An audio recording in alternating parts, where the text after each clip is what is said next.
कहानी की शुरुआत में न्यूयॉर्क हवाई अड्डे पर कॉलेज की छात्रा क्लोई अपनी माँ इरीन को यह बताने के लिए कॉल करती है कि वह घर आ गई है और उसे पता चलता है कि उसके पिता की जन्मदिन की पार्टी रद्द कर दी गई है क्योंकि उन्हें अचानक काम पर बुला लिया गया है। चूंकि उसके पिता एक पायलट हैं, क्लोई उन्हें खोजने के लिए हवाई अड्डे पर ही रहने का फैसला करती है। इस बीच टीवी रिपोर्टर कैमरून से एक ईसाई महिला संपर्क करती है जो उसे अपने जीवन में यीशु को स्वीकार करने के लिए मनाने की कोशिश करती है, यह दावा करते हुए कि वह अपनी नौकरी के दौरान हर दिन जो भी त्रासदियां देखता है उन्हें बाइबल द्वारा समझाया जा सकता है। क्लोई उसे बीच में रोककर बताती है कि भगवान अतीत के पापों के लिए निर्दोष लोगों को दंडित कर रहे हैं और रहस्यमय तरीके से काम करना कोई बहाना नहीं है।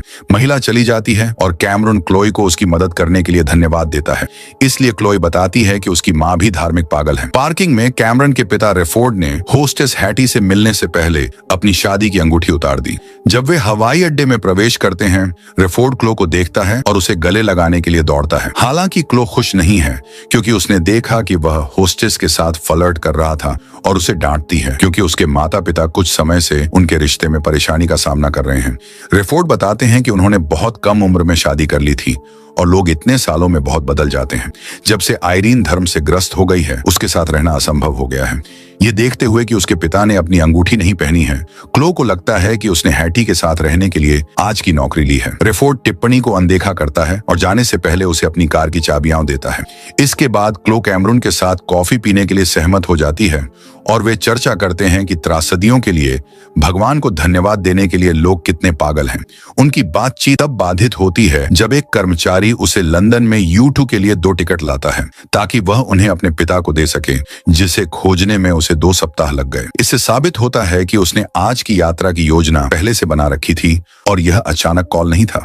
निराश क्लो कैमरून को टिकट देती है और उसे डिलीवरी करने के लिए कहती है। जब कैमरून और रेफोर्ड विमान में चढ़ते हैं, क्लो अपने पिता की कार में जाती है और उसकी शादी की अंगूठी ढूंढती है।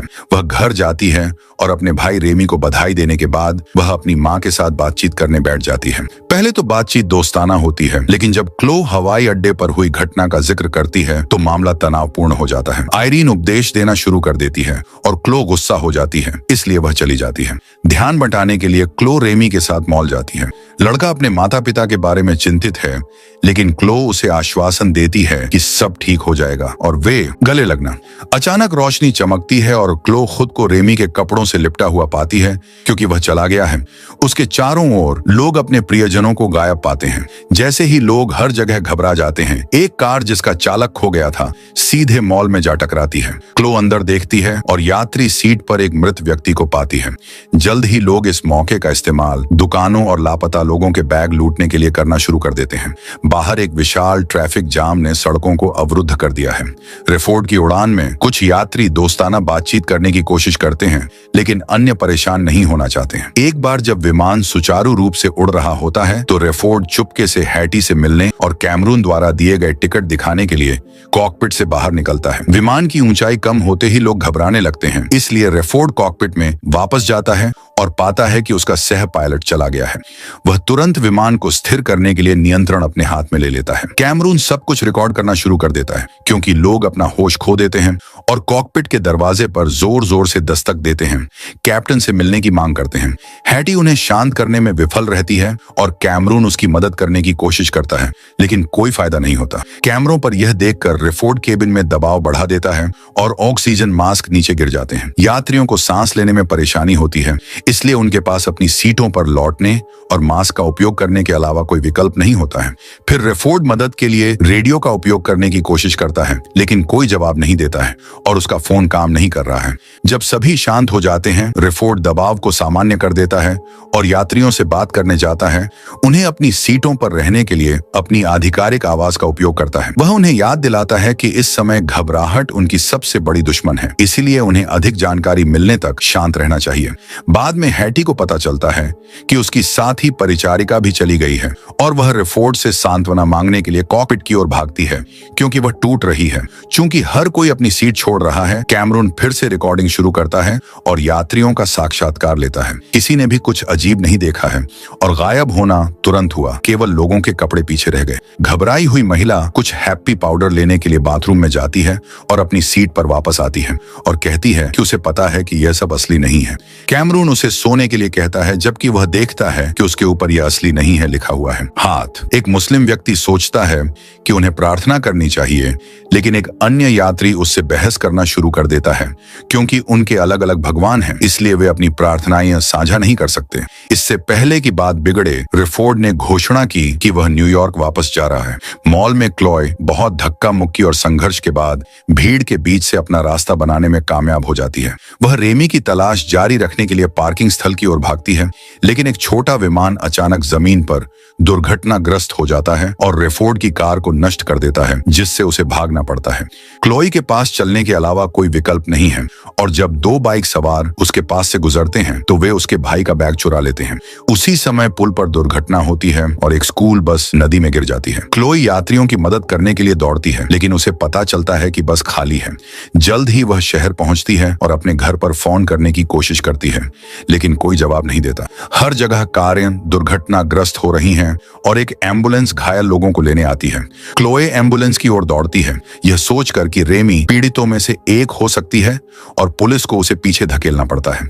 जैसे ही क्लोए शहर से गुजरती है, एक ज्वेलरी स्टोर के कांच के दरवाजे अचानक फट जाते हैं और एक मृत लुटेरा बाहर फेंक दिया जाता है। स्टोर का कर्मचारी बंदूक लेकर बाहर आता है और क्लोए पर तब तक तानता है जब तक वह भाग नहीं जाती। जल्द ही वह अस्पताल पहुंच जाती है, जहां उसे एक साइन बोर्ड दिखाई देता है जिस पर लिखा होता है, अंत आ गया है। टीवी पर वह समाचार देखती है और जानती है कि पूरे देश में लोग गायब हो गए हैं, इसलिए अराजकता तेजी से फैल रही है। अस्पताल अपने प्रियजनों की तलाश कर रहे हताश लोगों से भरा हुआ है और क्लोए प्रवेश द्वार के पास भी नहीं जा सकती। वह पीछे से जाने का फैसला करती है और कांच का दरवाजा तोड़कर अंदर घुस जाती है। गलियारों में दर्जनों लोगों को चकमा देते हुए वह नर्सरी में पहुंचती है और पाती है कि सभी नवजात शिशु गायब हैं।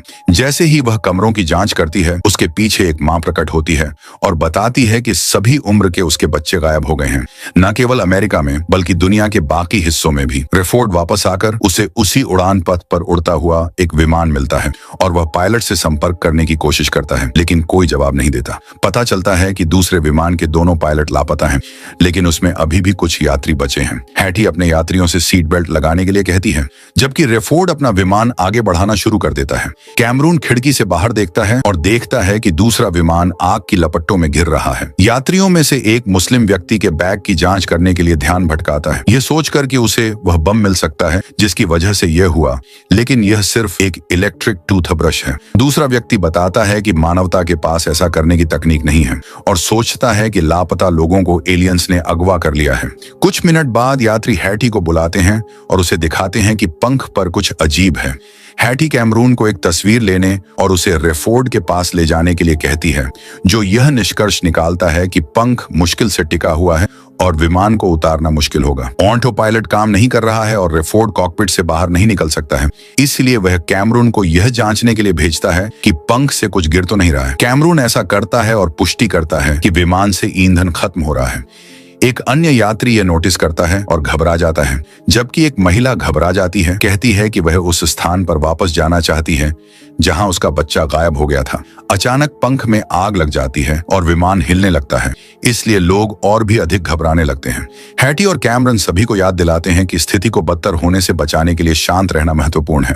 फिर कैमरन रेफोर्ड को अपडेट करता है, जो बताता है कि वह कुछ नहीं कर सकता, लेकिन ईंधन खत्म होने से पहले न्यूयॉर्क पहुंचने की कोशिश कर सकता है। अंततः आग अपने आप बुझ जाती है और ईंधन की मात्रा के कारण उन्हें अपेक्षा से पहले नीचे जाना होगा। जब क्लो अपने पड़ोस में वापस आती है तो वह बहुत से लोगों को अपने खोए हुए प्रियजनों के लिए शोक मनाते हुए पाती है।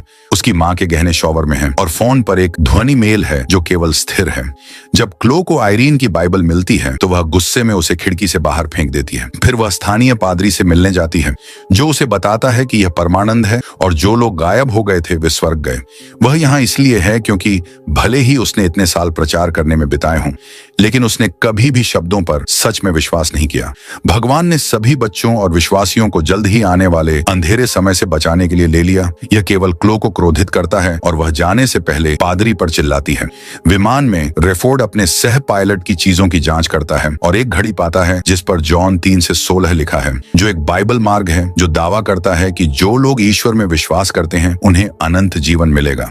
हैटी दूसरी परिचारिकाओं की चीजें भी साथ ले आती हैं और उन्हें बाइबल अध्ययन से नोट्स वाली एक नोटबुक मिलती है।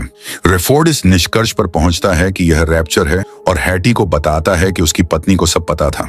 हैटी को यह हास्यास्पद लगता है और वह गुस्से में वहां से चली जाती है। केबिन में एक महिला अचानक सामने आती है और बताती कि उसके पास एक बंदूक है। वह दूसरों से सच बताने के लिए कहती है क्योंकि उसे लगता है कि उन्हें उसके पति ने उसकी बेटी को लेने के लिए भेजा था। जब कैमरन उसे शांत करने की कोशिश करता है तो नशे की लत वाली यात्री बताती है कि वह एक धार्मिक स्कूल में गई थी और यह घटना परमानंद के वर्णन से मेल खाती है, इसीलिए उसे लगता है कि लापता लोग स्वर्ग चले गए। माँ कहती है कि वह अपनी बेटी के बिना नहीं रह सकती और खुद को मिटाने पर विचार करती है। इसीलिए कैमरून अपनी माँ के साथ अपने रिश्ते के बारे में कुछ कहानियां साझा करता है जब तक कि वह महिला का मन नहीं बदल देता और बंदूक नहीं ले लेता। कुछ क्षण बाद रेफोर्ड को अंततः रेडियो पर प्रतिक्रिया मिलती है और पता चलता है कि गायब होने वाले लोग पूरी दुनिया में हुए हैं। हवाई अड्डा दुर्घटनाग्रस्त विमानों से भरा हुआ है और वहां उतरना असंभव है, इसलिए रेफोर्ड को अंतर्देशीय जाना होगा।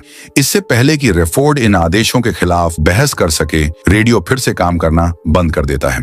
चूंकि कैमरून के पास एक सैटेलाइट फोन है, क्योंकि वह एक रिपोर्टर है, रेफोर्ड उसे क्लो को कॉल करने के लिए कहता है। टिकट के लिफाफे पर क्लो द्वारा छोड़ा गया दुखद नोट दिखाते हुए रेफोर्ड बताते हैं कि वह अपनी बेटी से माफी मांगना चाहते हैं और स्वीकार करते हैं कि उनके रिश्ते के टूटने में उनकी पत्नी की कोई गलती नहीं थी, बल्कि हर बार जब आयरीन भगवान के बारे में बात करती थी तो वह चले जाते थे। इस बीच उदास क्लो पुल के ऊपर चढ़ जाती है। कुछ सेकंड तक नजारे को देखने के बाद वह अपनी माँ से पहले उसके साथ किए गए व्यवहार के लिए माफी मांगती है। जब वह कूदने वाली होती है तो कैमरून का कॉल आखिरकार उसके फोन पर पहुंचता है और वह रेफोर्ड से बात करती है।